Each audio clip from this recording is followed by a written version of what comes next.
Good morning प्यारे विद्यार्थियों, online class में आपका स्वागत है।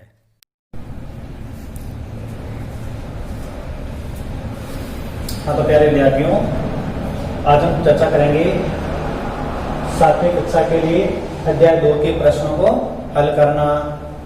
तो सबसे पहला हमारा प्रश्न है, विश्व की औसत वार्षिक वर्षा क्या है।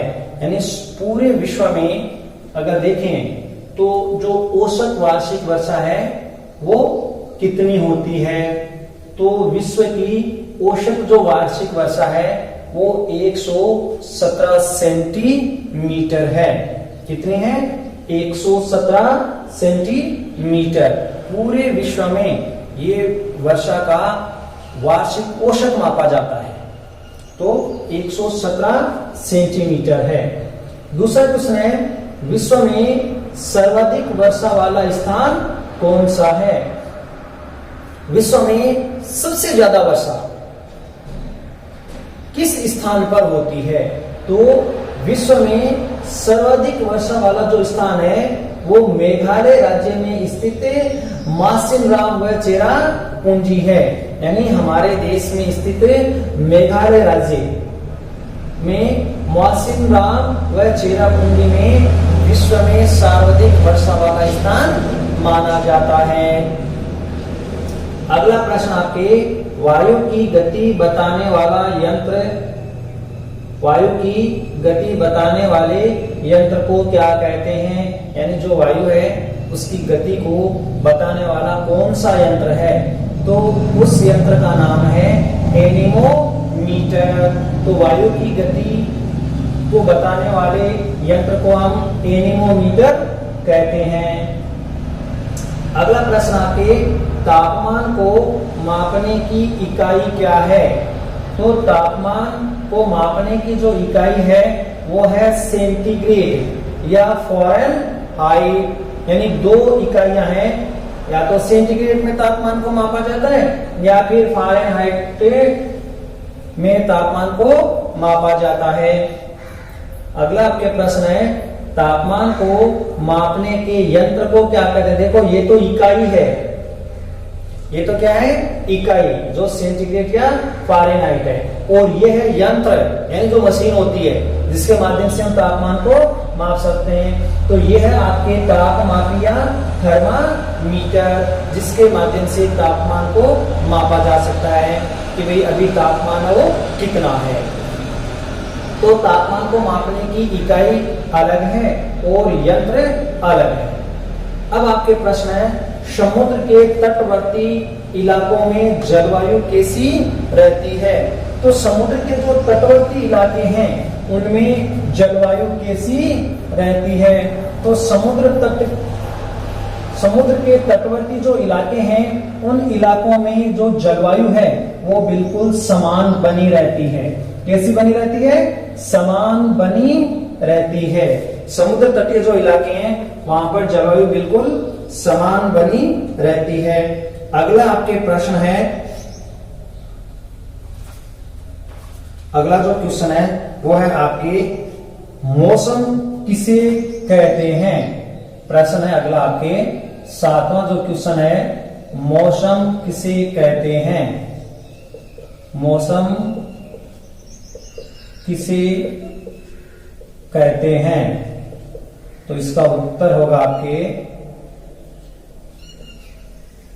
उत्तर है किसी स्थान पर, किसी स्थान पर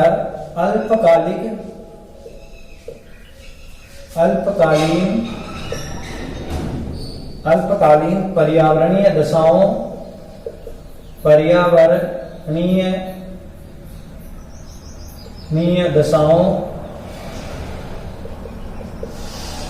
पर्यावरणीय दशाओं को मौसम कहते हैं। मौसम कहते हैं। प्रश्न का उत्तर पूरे होने के बाद एक लाइन खाली छोड़ देनी है। नेक्स्ट आपको लिखना है, जलवायु किसे कहते हैं। प्रश्न 8वां, जलवायु किसे कहते हैं? तो इसका उत्तर लिखना आपको, किसी स्थान विशेष के, किसी स्थान विशेष के मौसम की दीर्घकालीन दशाओं, मौसम की दीर्घकालीन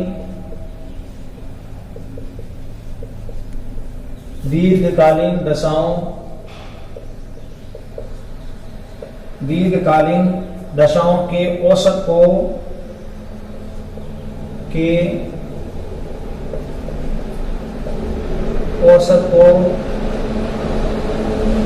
उस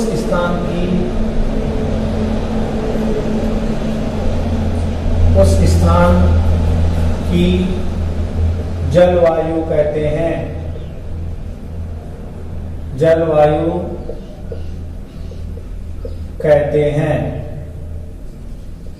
अगला प्रश्न आपके, हवाएं हमेशा किस ओर चलती है? हवाएं हमेशा किस ओर चलती है? आपकी जो हवा है वो हवाएं हमेशा किस ओर चलती है? तो इसका उत्तर क्या होगा? हवाएं हमेशा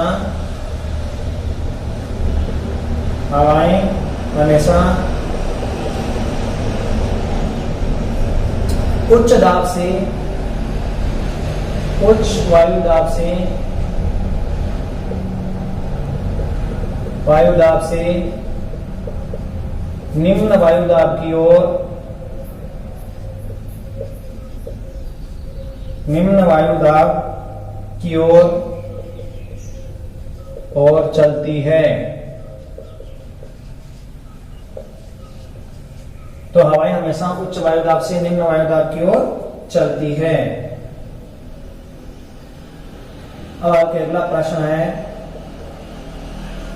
ग्लोबल वार्मिंग का प्रमुख कारण क्या है? ग्लोबल वार्मिंग का प्रमुख कारण क्या है? जो धरती पर ज्यादा तापमान हो रहा है उसको हम कहते हैं ग्लोबल वार्मिंग। तो इसका प्रमुख कारण क्या है? आज धरती का तापमान इतना क्यों बढ़ रहा है? तो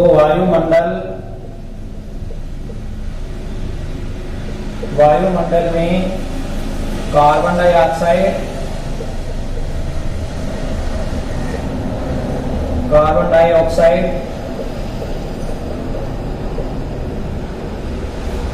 डाइऑक्साइड में वृद्धि,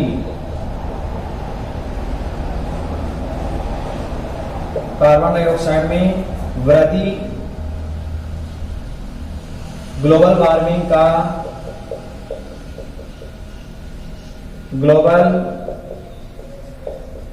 वार्मिंग का प्रमुख कारण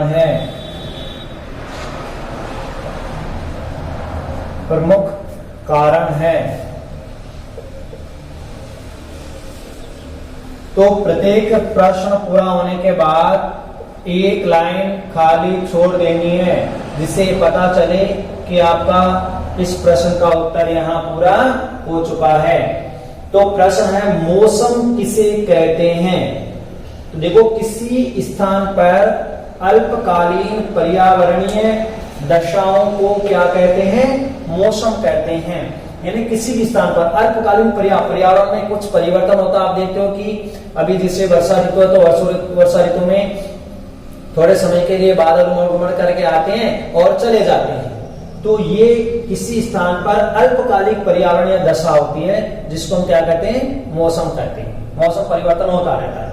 इसके साथ साथ जलवायु किसे कहते हैं? तो किसी स्थान विशेष के मौसम की दीर्घकालीन दशाओं के औसत को उस स्थान की क्या कहते हैं? जलवायु कहते हैं। हवाएं हमेशा किस ओर चलती है? तो हवाएं हमेशा उच्च वायु दाब से निम्न वायु दाब की ओर चलती है। अंतिम क्वेश्चन आपका, ग्लोबल वार्मिंग का प्रमुख कारण क्या है? तो वायुमंडल में कार्बन डाइऑक्साइड की मात्रा अत्यधिक बढ़ रही है, जो ग्लोबल वार्मिंग का प्रमुख कारण माना जाता है। ये 10 प्रश्न हैं। इन सभी प्रश्नों को आप अपनी नोटबुक में उतार लें और इनको अच्छी तरह से याद करें।